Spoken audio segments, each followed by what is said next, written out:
you have your info? Do you have the website pulled up? I do have the website pulled up. Okay, good. So I don't know what we're going to get for it, but I've got it pulled up. Hey, everybody. Welcome back to the Daily Biker Podcast. Sitting here. The weather is beautiful today. Absolutely gorgeous. I would love to tell y'all it's a beautiful day, but there's rough stuff happening in our world right now. And I don't mean in the world, I mean in our world, which we will get to.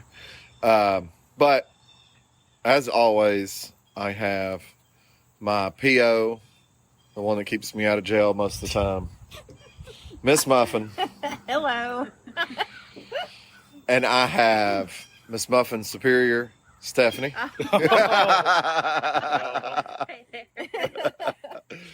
And I've got Stephanie's little slave boy, Daniel. Hey there. Now that's the only truthful thing you said so far. Accurate. That's accurate. Hey, you want to see the whip marks? Ooh. Have you been down at the border lately? No, that's just from the bedroom. I'm not going to get into that, but have you seen where, like, all those people are, like, all the news agencies are retracting what they were saying? Yeah. They're like, uh-oh. Because it wasn't. It was so not true. Anyways, so, yeah, so like I said, we have a lot going on in our area. I had an uncle pass away right after hearing the news that I had an uncle pass away. One of the good friends of the podcast, Danny Godfrey with Still Horse Law, his wife Jana passed away. So I want to give much love and much respect and dedicate this to Danny and Jana.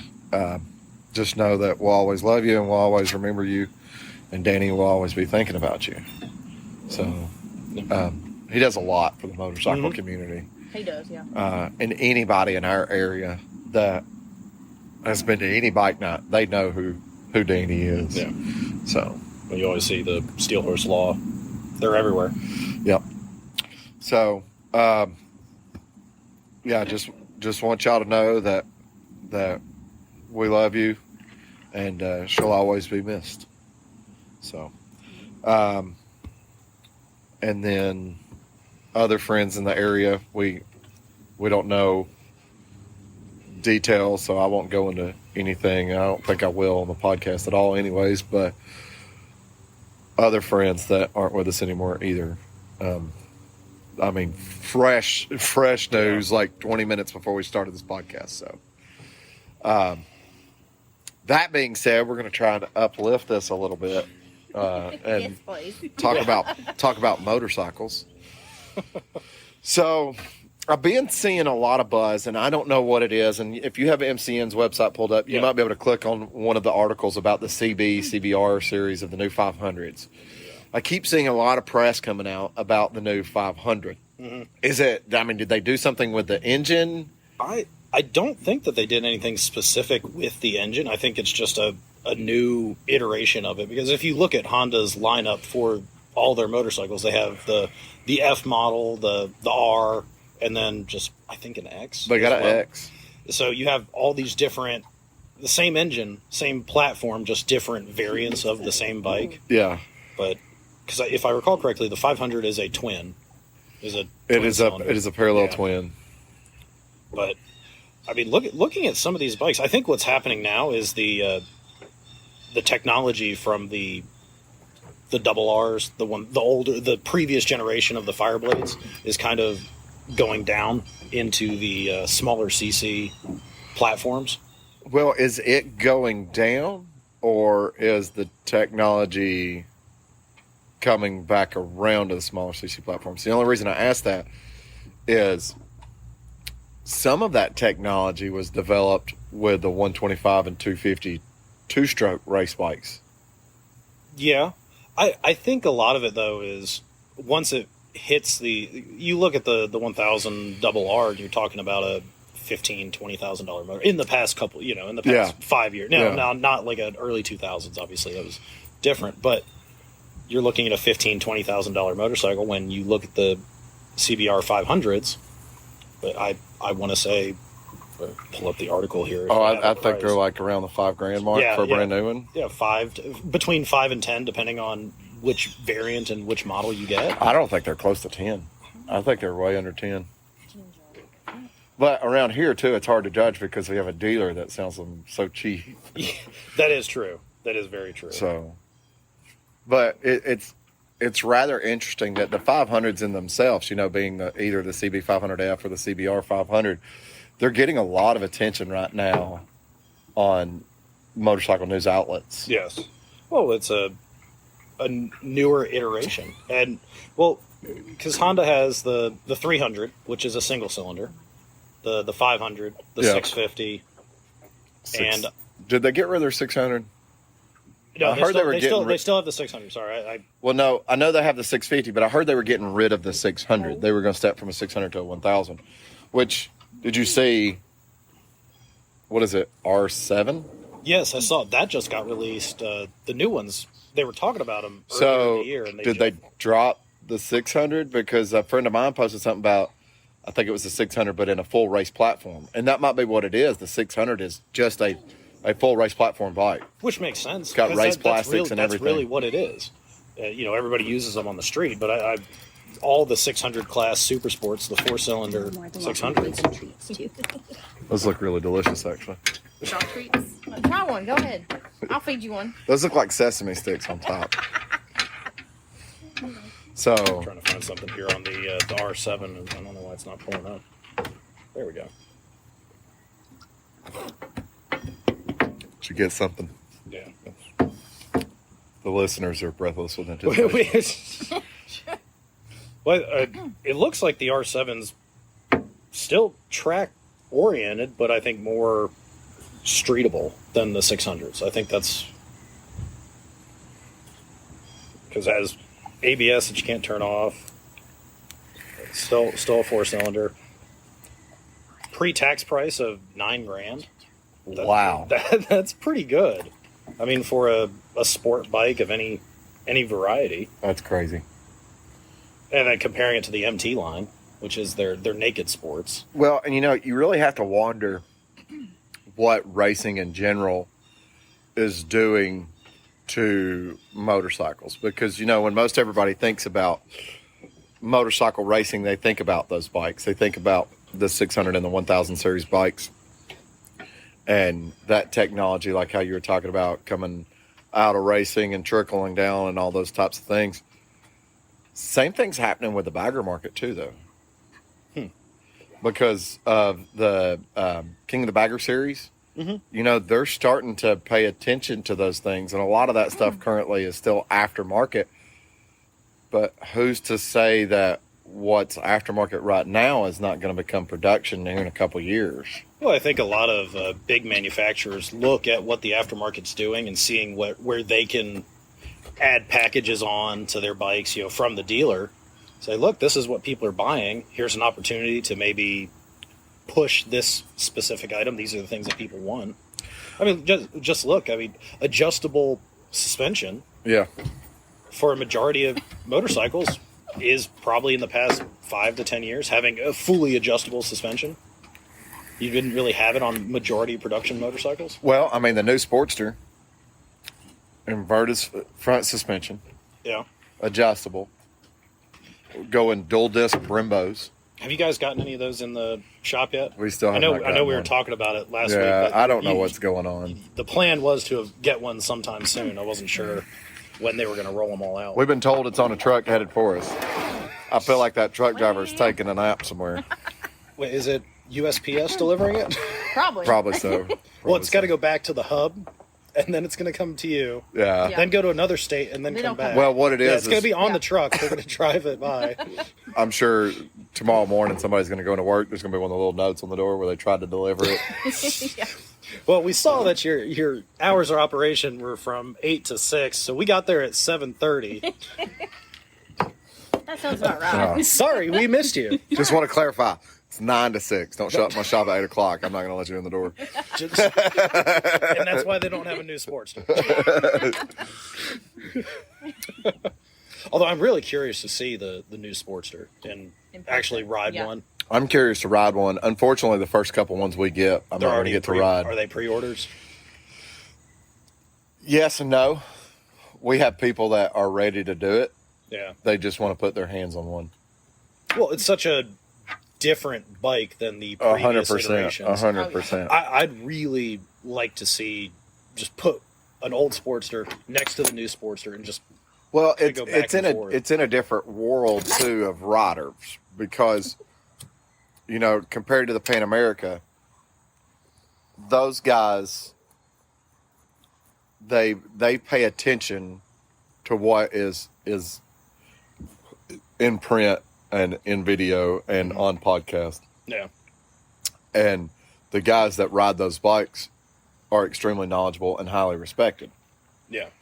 So when you have one of those people that are riding the new Pan America going, you're going to love it. I mean, you have people going, you know what? Yep, I think I'm just going to go ahead and pre-order me one. They might be looking for a new bike or something like that. Well, I feel like Harley's trying to reach a different market with these two new bikes. The new Sportster and the Pan America. I don't know if I want to say a different market as much as it's just an evolution of the future. Right now, it looks like a different market to us. Well, I mean, if you put them all together, if you look at a showroom, put the new Sportster, the Pan America, with every other bike in the current Harley-Davidson lineup, they are two different styles. Now, the Sportster is kind of an in-between, but obviously the Pan America... I won't say style. no. I won't disagree with you. But I will say, I'm sure at some point in time, that same thing has happened. Yeah. You know, in the 70s when Harley brings out the Dyna, and people say it and they go, well, this is completely different. Or then they come out with the new Bagger and it's got the big radio and all this other stuff on it, and guys are like, well, this is completely different. Now, the thing is a lot of that was following car technology. Yeah. So cars were starting to get standard features, and they were starting to do the same thing with their motorcycles. So I think when we look back on this on 25 years, it's not going to be like they were stepping out trying to grab a different market. Yeah. It was just what they were looking at the future. That might be a little bit harder for us to see. Just a natural evolution, just as it appears now, is a large jump. But you're probably well, right. I mean, in the whole 5-10 years, we'll look back. Oh, that was just the whole marketing campaign for the new series, I should say, not necessarily the Pan America or the Sportster, but that series, because they have an all new engine called the Revolutionary Max. Mm-hmm. Their campaign series is evolution to revolution. So and it was kind of one of those things where, you know, ever evolving, making this evolution. Yeah. Well, we've kind of reached that peak, so now we're into a new revolution. Now, do you think the Revolution Max engine is going to be put down, disseminated through other models in the lineup, or do you think that I don't know when, but I think, I mean, I hear some people asking me about the Sportster, and this is solely opinion, okay, because I don't know what the next bike they're going to release is. I want it to be the Bronx, but I don't know if we're going to get the Bronx. But my opinion, it's going to take a couple years, but the Sportster that we know now, that we've had for a while, will be gone. They won't produce that anymore. Yeah. So I think you're going to have a full array of new Sportsters. Now, will they ever translate that to a different model, whether it be the Softails or whether it be the Baggers? I don't know. I don't think it would be that same motor. I think it would be maybe a variation of that motor or engine. Yeah. I know some people are listening to this going, a motor's electric, a.k.a. Shannon. So I think that'll be curious to see. You just look at all of the motorcycle manufacturers now, and I feel like there's been a more recent push in that middleweight, obviously Harley excluded, that 600 to 700 cc class. It seems like there's been a lot of a lot of established manufacturers making new bikes that fit in that middleweight, street oriented. Correct, but the thing about it is, we live in this place, unlike any other place in the world, called the United States, where according to Wouldn't want to live anywhere else. Clarkson, the big fat slob American that has to have all the power. People here, I mean, you literally, we've talked about it 1,000 times with Lewis. The guy that walks into the dealer that honestly needs to be buying the CBR 500 or the CBR 650. Yeah. And they're buying a CBR 1000. Well, I think a lot of that has to do with there really isn't that much of a price difference. You go to a $12,000 versus an $8,000. Well, and we don't have licensing restrictions. No. Sometimes I feel like we need them. I don't think that would be a bad thing. I don't think it would be either. I would almost put that as you can start at 14 or 15 years old, and I think in Tennessee we can currently start at 14. Can you on motorcycles? It was that for a while. Maybe. I don't remember. But I don't disagree with you. Yeah. I think like maybe have a limit of a 500cc bike until 16 or 18. Even if they did it on an aged base, you know what I mean. Yeah. I don't want to take someone that's 35 years old that has a decent head on their shoulders that might be buying their first motorcycle and go, "Sorry, you're stuck to a 250." Yeah, I'm not going to do that. That would turn a lot of people off from motorcycles. Right, but if your 15-year-old kid is buying a motorcycle, or you're buying your 15-year-old kid a motorcycle, there needs to be some give and take. Kid? Yes, there needs to be some give and take. I'm not saying that they can't handle a 600 or a 1000, but we need to know that they can handle a 600 or 1000. Well, because there's kids out there that can't. There's kids out there that are 14, 15 years old that are doing the track days on 600 and 1000s already. Those kids that grew up on dirt bikes, that lived on the farm or they had buddy, and from a young age, 10, 11 years old, were on 250cc dirt bikes. Yeah. Which, I don't know, if you've never ridden a 250 dirt bike, it's a lot different than a 250cc street bike. They're not the same. So that's why I'm kind of thinking more of have an age on it, but also have it where you can do it as a graduated license. So, I mean, if you take someone that's 14 years old that's been racing track bikes since they were 11 or even younger, say they were on track bikes doing the track bike series with the 125s and stuff like that, and now they're 16, 17 years old, and they're on the track riding a 600. Yeah. I'm not going to tell that individual that they can't ride a 600 or a 1000 on the street. Absolutely not. Because they know how to handle it. Yeah. But at the same time, I know a lot of guys that are 18, 19 years old buying their first motorcycle that do not need to be even on a 600. No. Well, I think in the United States, you have that availability. I mean, check Facebook Marketplace. You can go pick up a 10-year-old 1000 for $5,000. Yeah. And now you have a 150 horsepower motorcycle that'll do 160 miles an hour, 180 miles an hour. Heck, the 10-year-old bikes at this point in time, we're talking 2010, 2011 motorcycles. We're talking 200 mile an hour motorcycles now. Yeah, even so. So I don't really want to. I don't think a 15-year-old that's never ridden a motorcycle before needs to get on a 200 mile per hour motorcycle. But I think we expect people to have more maturity and more common sense. Unfortunately, a lot of people don't.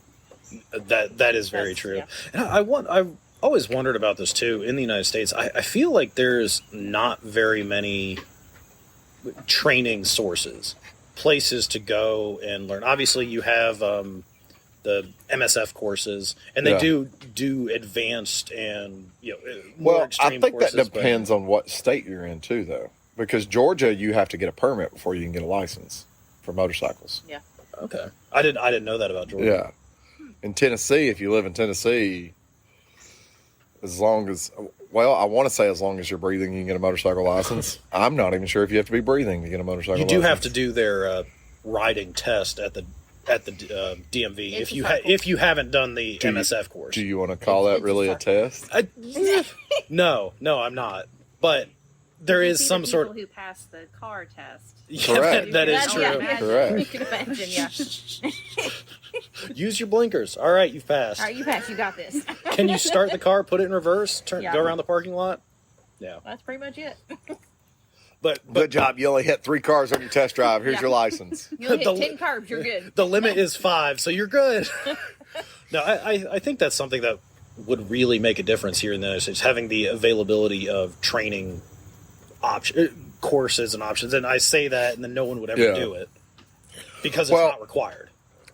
I think some of it too is when you talk about the availability is, yes, we need more availability because like the motorcycle courses that they have at our local community college and stuff like that, they fill up quick. Mm-hmm.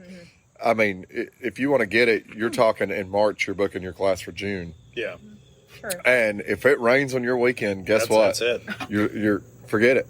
Well, that's Stephanie and I did the MSF class. That was kind of one of my stipulations when Stephanie started riding. When we first started riding, I had that old Honda 650 and I had a 250 Honda, and that's what Stephanie learned on was the little 250. Now, And I needed it. yeah, Like, it helped. Would you have felt as confident in your riding ability if I had just said, "Hey, here's the ZRX 1100. No. Go ride around the neighborhood"? I would No. have had an accident. Yeah, and that's It'd been fun though, wouldn't it? It'd been fun though. wheelies out of the driveway. Yeah, I mean, and I'm only saying this because when I got my first bike, I didn't get something that was outrageous, and I was still stupid. Yeah. Well, So- it's easy to do that. I think It's people very forget, easy, like yeah. even a 500 class motorcycle is significantly faster than most cars on the road. You Yes. can get yourself into trouble pretty quick. Well, and two, to anybody that has their license, I don't want you to immediately think I can just go jump on this motorcycle and ride, because I've seen a lot of people that they haven't owned a motorcycle for 4 or 5 years, and they'll get a motorcycle and they'll go, and it's like, no, like the Sportster guy. Yeah. It's Oh like- God. It's like you need to go practice You can a little bit. go to a parking lot and just ride around like Till you get your bearings back, till you get the Well, that's what you did. Proper You were handling riding back. For like 10 years. Yeah, I had stopped riding for 10 years, and It took you a while to build it your took me Yeah. a while, and that's exactly what I and, did. I got that. and I don't 250 even and think just- it necessarily comes down to someone that's been 10 years. I mean, Yeah. I'm talking maybe someone that has been away from riding for 3 or 4 months. It is Because a perishable skill. Yeah, would say. I a very agree. quickly perishable In the skill. winter, I won't ride, and then Yeah. come spring, I'll be rusty again. Yeah. So, I mean, and that's the thing. I ride all the time. Yeah. But there'll be situations where literally, I mean, we're talking a week in Panama where there's one curve. Yeah. And I'll come back and I'll go hit the curvy roads, and it's like, whoa. I mean, it's literally a week of not riding curves, and it's almost like you kind of lose that sense because you've become so lax because the certain way of riding to go, okay, well, I'm going to go throw it in this curve.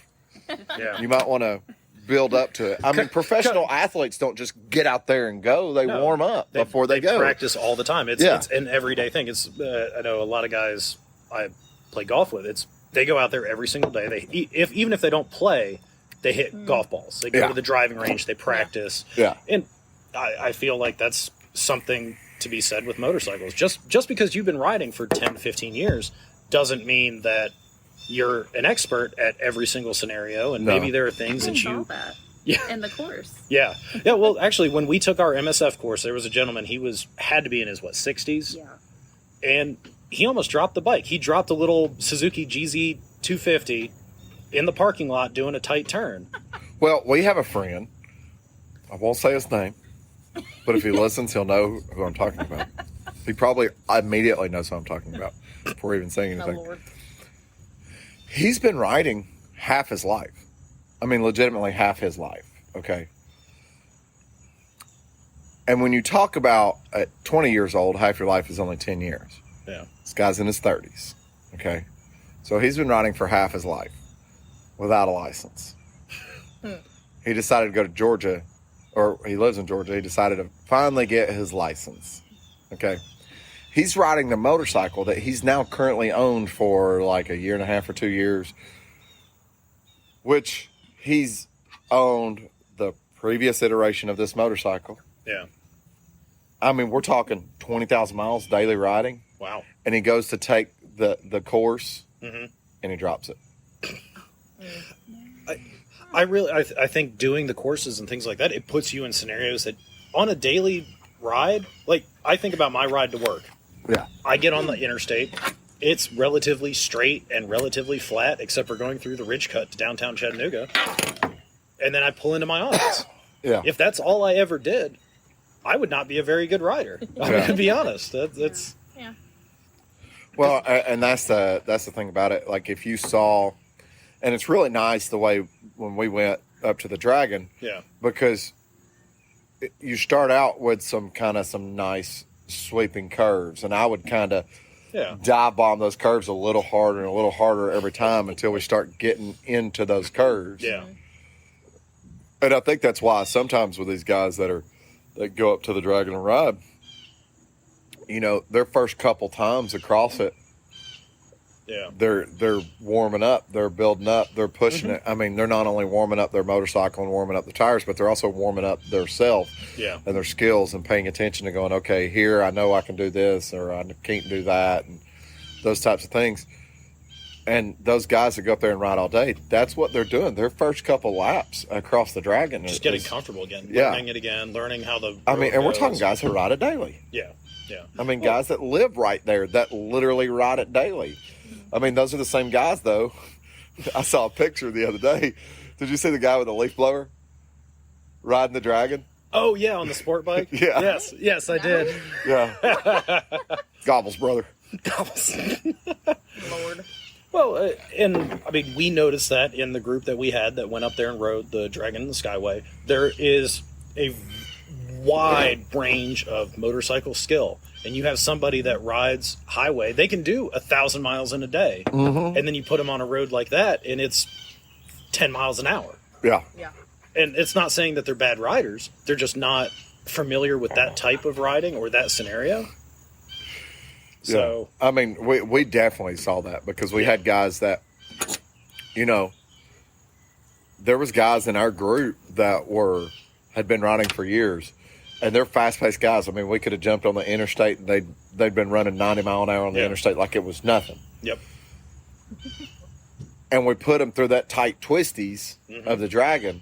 Then we come off the backside of the Dragon, and it's that more open, flowing curves. But they're kind of hanging back a little bit. They're sitting there going, man, 60 is pushing it. And it's like, speed limit's 55. Yeah. You're not even going 5 miles an hour over the speed limit at that point in time. Well, a lot of them were like, I wouldn't have rode how you rode with that road with a passenger. Yeah. And see, that's the thing. I don't just jump out there with a passenger on the back of my motorcycle and hit it. Because when she gets on the bike, if you notice, especially like, say you ever, we're riding and then we ride to the house and I pick up Heather. Yeah. And we first take off, I'll kind of take it easy for a couple miles, and I might dip back and forth on the bike so I can get that feeling, kind of seeing what's going on, and then I'll slowly start picking up. I think that's to one that thing pace. that people don't realize. You see a lot of, talk about highway riding, you see a lot of big motorcycles that are two up, and it's a guy that's in his 80s with his wife on the back. Well, if he can ride two up with somebody, that should be easy. That should be no problem. But with anybody, Two up is an art. Yeah, it really is. Being a passenger is a skill. It absolutely really is. And Heather, once again, when you rode on the back of mine, you were the best passenger I've ever had out of two. besides me. Yes, out of the two passengers I've ever I had. told you won't even know I'm back there. Yeah, And that's exactly the truth. I've had people on my motorcycle that some of them you could tell, whether it was between riding sport bikes or Harleys or any of those things, some of these people you could tell weren't prepared to be on the back of a motorcycle, even though they're like, let's go for a ride. You start going and they're like, So that's why one of the things I always did with people that want to go for a ride, they don't ride a lot, I'm like, squeeze me tight. Yeah. And they're like, well, I don't want to fall off. And I'm like, I'm not concerned about you falling off the back. I'm concerned about both of us falling over in a curve. Right, Yeah. exactly. Because if you're squeezing me tight, whatever I'm doing, you're doing. Mm-hmm. And that's one of the things I told Stephanie, too. It was like, lean against me, do whatever I'm doing, do the exact same thing. Yeah. And because I think that was a new experience for us because you rode on the back of the ZRX once. You rode out to Ottawa. It was just a short ride, mostly on the highway. Yeah. But then on the 911 ride, I think that was really the first long distance you had been on a bike. But you were on the back of the the thing about it, too, is if you don't think riding with a passenger is an art, go take one of your buddies. I don't care if it's a guy or a girl. Have them sit backwards on your motorcycle and go down the road and tell me what happens. You're going, I have a you're picture to bring that going one. down. Okay. I didn't think it would be that hard. We did it in a parking lot. And I was like, no, as soon as, 500 yards. And as soon as we stopped, I was like, get off. But you see the guys during like the Ironman races and the marathons doing it like it's nothing. Mm-hmm. They've developed that skill to be able to do it. Well, that's and that's the art of the passenger too. Absolutely. Yeah. We'll talk about those Ironman races. I watched it. There was a guy sitting backwards on one of those BMW touring bikes. That's what they're with doing. The cameramen are sitting Oh backwards. my God. I couldn't even imagine. I mean, I'd get sick like nobody's business. Yeah, I would get sick too, but I would I'm love telling it. you, coming from someone that's tried to drive the motorcycle with the passenger sitting backwards, we're literally like, we had a talk. I was like, when I am leaning right, I will tell you, and you lean left. And no, it was not me on the back doing And, it. right, it wasn't her. It's not me. And we were doing this, and it was still, we were leaning the same way. Yeah. And it was still super awkward. Yeah. I would like to try it again. That's a skill I'd like to be able to build up and have. Yeah. But I think what would need to be best done is basically take some sort of strap around the chest on both of you. Mm-hmm. That way you can't lean independently from each other. But I saw a picture of a dude in a curve on a BMW, right-hand curve.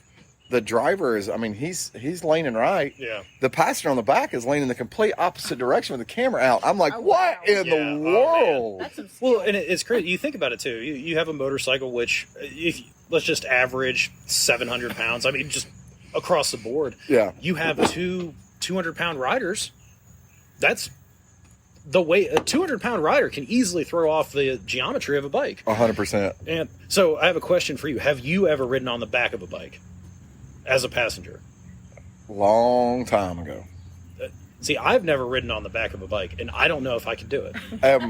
I legitimately. When I say long time ago, like little kid around the neighborhood. Not as an adult.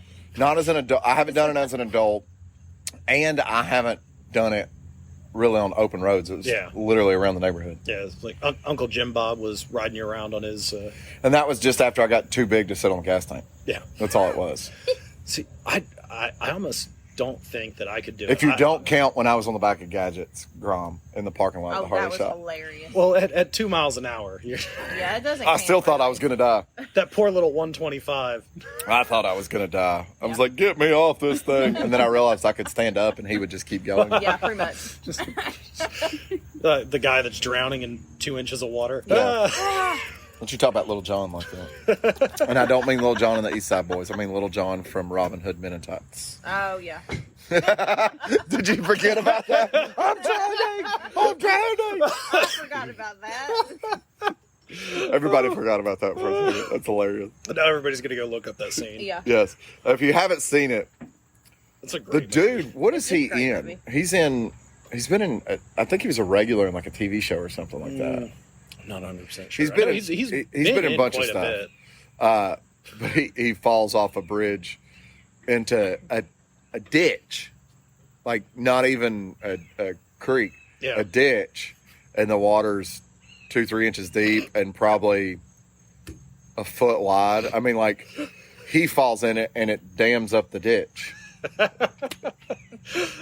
this dude's like 6.5, 7 feet tall, like 300 pounds. See, that's how I'd feel on the back of a motorcycle. Like Help you're me. drowning. Help me, somebody. I'm dying. I'm dying. No, if it wasn't so frowned upon, I would like to try it. Honestly, I know it sounds weird. Yeah. Just to get that perspective. Yeah, absolutely. You'd have to find somebody that's comfortable enough having another rider on the back of their bike. You have to find another you. I'd have to find a me. Yeah. Because that's the thing. Good thing there's only one of you. Hey. Literally, I can switch back and forth fairly fast between riding solo and riding two up. Yeah. Well, you don't even know I'm back there, really. But you guys do that all the time. You guys All the ride. time. Yeah. And I grew up on the back of a motorcycle, Yeah. so I'm used to it, too. Well, and that's the thing. Like, I was looking at suspension, and they were talking about setting your sag for you Yeah.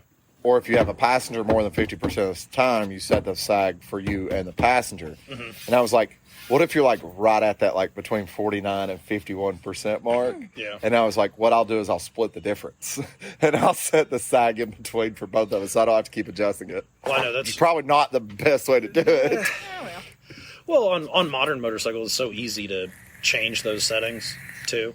So Yeah, but the suspension I'm looking at, you actually have to get out the spanner wrench yeah, yeah. Well, that's and turn it. that's Now, and it could everything be- I own is like that. But so. it could be a situation too of where I learn, like I can set the sag to where I need to be and go, okay, when she's on, You know she's how going to it ride. goes. I can spin 3 times and we're good.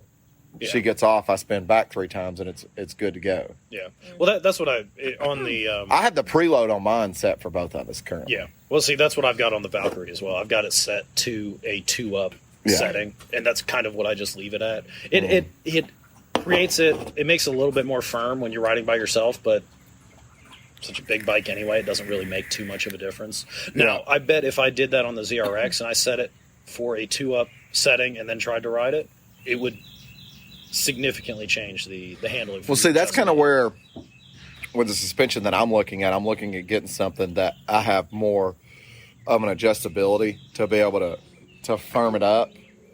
Like, so if we're riding and we go hit the Dragon, Yeah. it's literally a simple flip of a switch to firm it up a little bit. Yeah. To go, this isn't going to be the most comfortable, but the bike's going to handle better. Mm-hmm. Which makes sense.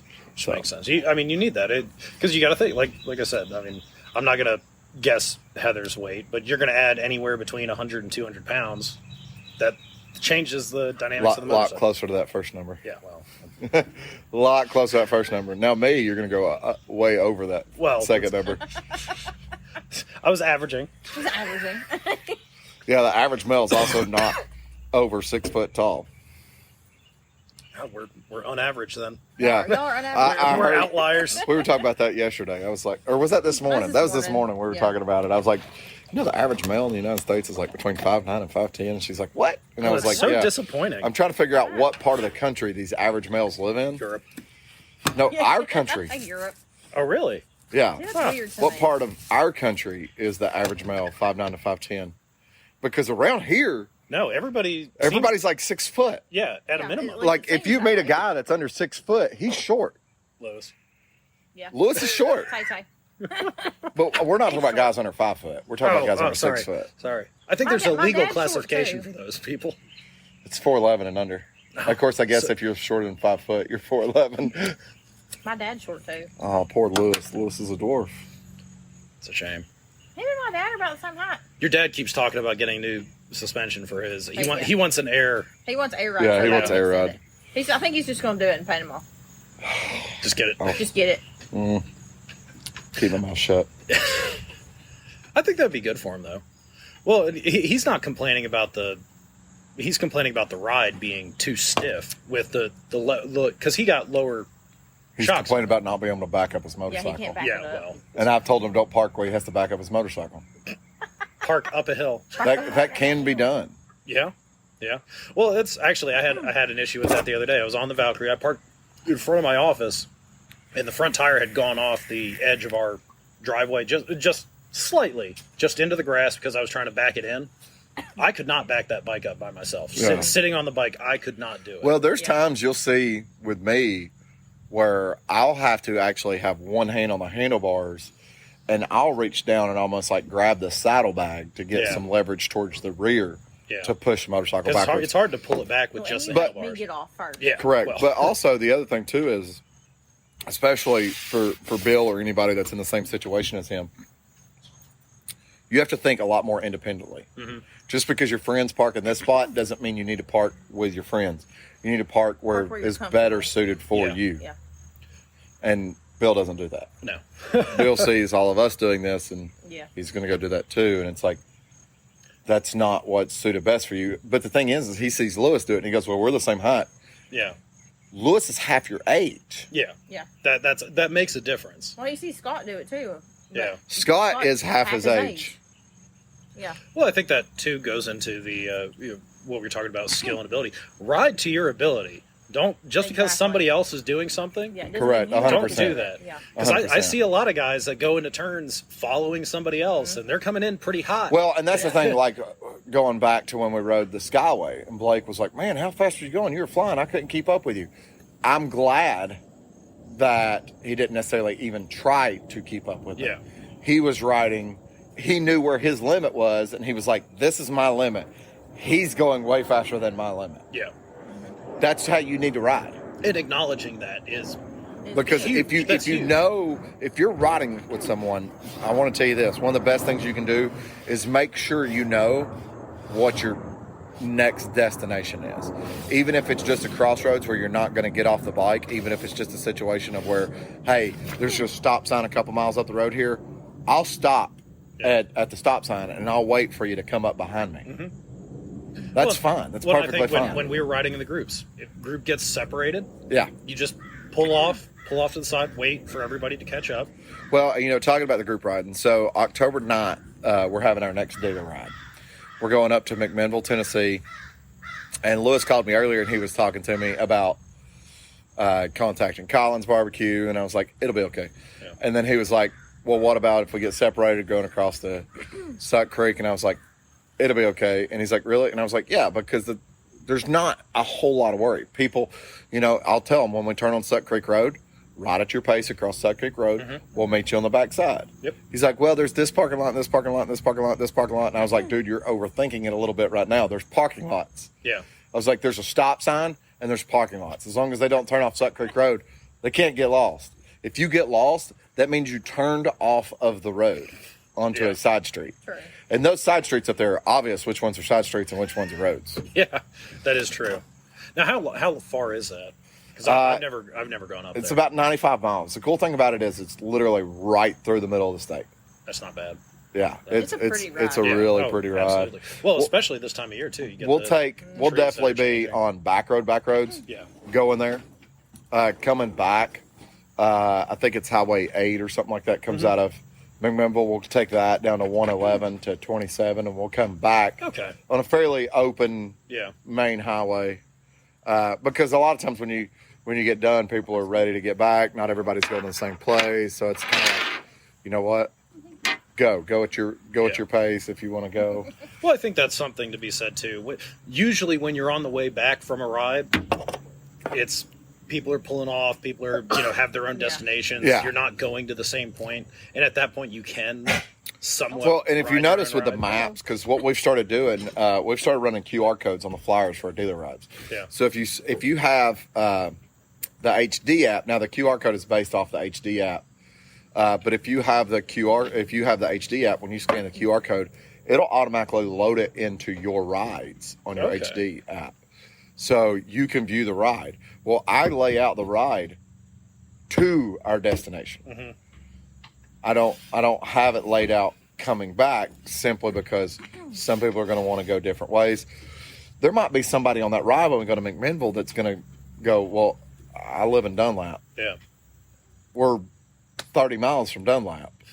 We're 70 miles back to the shop, though. Yeah. So,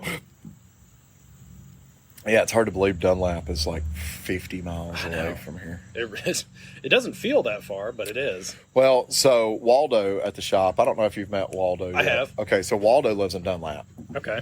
Waldo's round trip to work and back, 98 miles. You guys must pay him pretty well.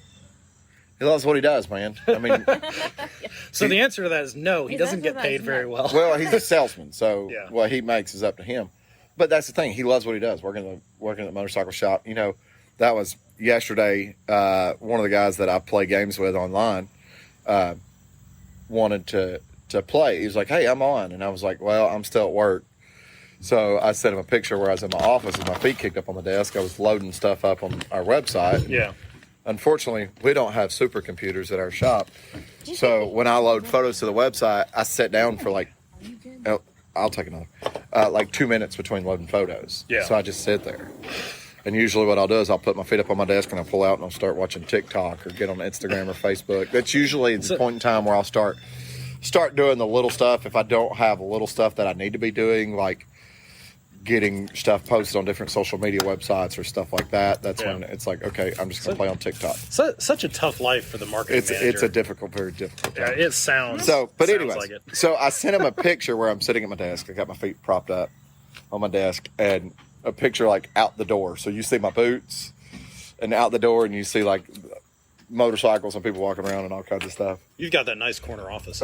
Yeah, and I was like, I can't. I'm at work right now. He goes, "Boo! You don't want to be at work." Well, he rides motorcycles too, so I was Yeah. like, "I work at a motorcycle shop." He's like, "Yeah, that's true." Yeah. Yeah. So I mean, even if you're not riding, getting to look at them every day, yeah. still Okay. pretty good. You know what? I'm going to put this out there because we might have listeners that game online. Okay. So I'm on Xbox. So even if you're on PlayStation, I'm a console guy. Thank you, dear. PC guys, don't hate on me. I didn't grow up as a PC kid. I grew up with Nintendos and all that stuff. All my friends had PlayStations, so I opted to go Xbox. I always felt Xbox, or I should say, Microsoft. Yeah. Well, yeah, Yeah. not necessarily Microsoft, but like Xbox followed more with the Nintendo crowd. So the people, to me, in my opinion, that were more Nintendo stuff, Yeah. kind of went Xbox because it was almost more cartoony. Yeah. Like a lot of the games you had on like Nintendo 64 was that stuff like Mario Kart Racing and Diddy Kong Oh Racing. no, I played GoldenEye. And and GoldenEye, that was cartoony. But the thing about it is that same point in time, the PlayStation kids were playing stuff like Gran Turismo. Mm-hmm. So, but I'm in a generation where it was more Xbox than it was Yeah. PlayStation. So if you are a gamer, so PUBG is my game. That's Yep. my go-to game of choice. If you want to play with me, I'm fairly easy to find. Take the off of it. It's just Daily Biker. You'll find me. Yeah, Stephanie's like, oh, Like, that's pretty cool. So, well, here's why I use that. I've gained some listeners because of my gaming. So we'll be playing, and maybe some of the guys that I'm talking to will be asking me, oh, how's work been? How's the podcast been? And people will be like, oh, you have a podcast? Yeah, what's it about? Oh, we have a motorcycle-based podcast. Oh, what's the name of the podcast? And I'll be like, add the to my gamer tag. And they're like, really? And I'm like, yeah. So they're like, the Daily Biker? And I was like, that's it. That's us. Yeah. I mean, it makes it very easy for people to find. Mm-hmm. Yeah. Of course. Now, if you do friend me on Xbox and we play together, understand I'm a much different person vocally on Xbox than I am on this podcast. I cannot be held responsible for what I say when I'm playing Xbox. And you will still hear me in the background. Yeah. You and the dogs in the background. Yeah. Oh, God, you'll hear one of my dogs just growling and growling. You will hear Sean But himself. no, what's cool growling. is I've met guys. So there's a guy named Chase. Chase lives on a boat somewhere up like Oregon, Washington area. But he's like an enduro guy. I think last time I talked to him, he was on an enduro, but he really likes supermotos. But we'll get on there, and I might not, and he doesn't necessarily always listen. Sometimes I'll get on there, and he'll be like, "Dude, I listened to one of your episodes the other day." Yeah. But almost every single time I get on there, it might be 2 months before we play again. I'll get on there and be like, "You still riding? How's your bike? How's the podcast?" Da, da, da, da. So it's really cool, the people that I meet, and I find a lot of motorcycle people in our age group this day. Mm-hmm. That's kind of their big second hobby is gaming. Yeah. Because what do you do when the weather's not right? Well, I think a lot of people in our age bracket, that's where they grew up. They grew up playing. We grew up in that time period where 100%. consoles were a big thing, and it was readily available to everybody. And Well, it's hard for anybody, realistically. I'm going to put the age point at about 45. Anybody under 45 to say that they didn't grow up with some sort of gaming console in their house. I would agree. Whether it was a regular Nintendo, an Atari, I had one a of those, Super Nintendo. a Super Nintendo, a Sega Genesis, Mhm. a Dreamcast. PlayStation, Dreamcast, or one of those boxes that you bought at the dollar store that had like 5 or 6 games. It was almost essentially like a first gen Atari. Yeah. I actually think Atari might have been the company that put those I out, wouldn't but be it surprised. would have little games like that. Nintendo would do them every once in a while, but it's hard for anybody in our age group to have grown up. But that being said, pushing it back to motorcycles, I feel gaming has influenced the motorcycle world too. How do you figure that? How many video games can you name that aren't racing games that still have motorcycles in them? I would say, yeah, I would say A lot. majority lot. of them. Yeah. I mean, PUBG now has a Sportster. Yeah. They've got dirt bikes. I mean, they come out with when they did not their last update, but an update back towards the beginning of the year. They did an update where they put in dirt bikes. I'm going to say they're Suzuki's because they're yellow. Yeah. And then they installed where you could do tricks. If you jump the dirt bike, you could knick-knack and Superman and all that other stuff while you're in the air on these dirt bikes. It's like, you tried that this before. is a first-person shooting game. Your job in the game is to get gear and shoot the other players and survive. That's it. But they go and You can still have install fun. the dirt bike and let you do that stuff. Now they've installed this Sportster that's like heavily modified. And if you don't think it's a Sportster, if you've ever seen one, get on PUBG, look at this motorcycle, and you'll go, that's a Sportster, 100%. Well, I would say even games like GTA. Look, Oh yeah. that's what I played. Motorcycles for a long time. have been so influential. Like I said, I think they see stuff, they know those things, and they use that in the real world to help market. Yeah. I mean, Jeep did this. They capitalized on it. The Modern Warfare Edition Wranglers. Yeah, they I wanted one did. of those. I forgot about I that. did want one of those. At one time. So, I mean, it's quite interesting. I mean, I don't know a car person that doesn't play a game like PUBG and they see the car you're in and go, what kind of car is this? Yeah. Yeah. You're Most of the right, vehicles, I figured out what they are, but yeah. Well, you go through all the licensing, and they have different names and all that stuff, but it's still based on something that's in reality. So, once again, sorry about the people that aren't motorcycle related, but I think our gamers are sticking around and continuing to listen right now. For a few minutes. So, PUBG, the snow map, I think it's called Vikendi. I call it Mother Russia. Mother Russia. It literally has a space station called Cosmodrome. Tell me that's not Russia. Very, very Eastern European. Mother Russia. So, they have a car in that game, the little four-wheel drive hatchback car. Mm-hmm. That's like a Yugoslavian car that they actually made. I've watched them driving on Top Gear. Yeah. So, but anyways, so motorcycle stuff. Moving on. Yeah, I literally will be. I get up, ride my motorcycle to work at the motorcycle shop, hang out at the motorcycle shop all day long, ride my motorcycle home from the motorcycle shop because I'm this cool bad biker, and then I play video games the rest of the night. Nothing wrong with that. It's fine. Nothing wrong with that whatsoever. I mean, sit in my chair and drink beer and watch you play games. It's She fine. does. Yeah. She does. So, like I said, if make you snide comments. if you are a I gamer, if hear you you ever in the play background. PUBG, Daily Biker, send me a friend request. If I start getting a bunch of random friend requests, I'm going to know people are listening to this. That'd be and pretty it's awesome. going to be really awesome. And tell your friends that you listen to this. Yes. Tell everybody. The more people, the better. That's right. So we're getting to the point where we're going to have another party. But the question is, I'm going to put this out here to people sitting at the table right now. I had like a 1,000 download episode. It was recorded at about 12 or 1,300 downloads is when we did it. We're getting close to 2,000. That was in July. It was my birthday episode too. Yeah. We're getting close to 2,000. So do we do it at 2,000? Or do we wait until we hit 2,500?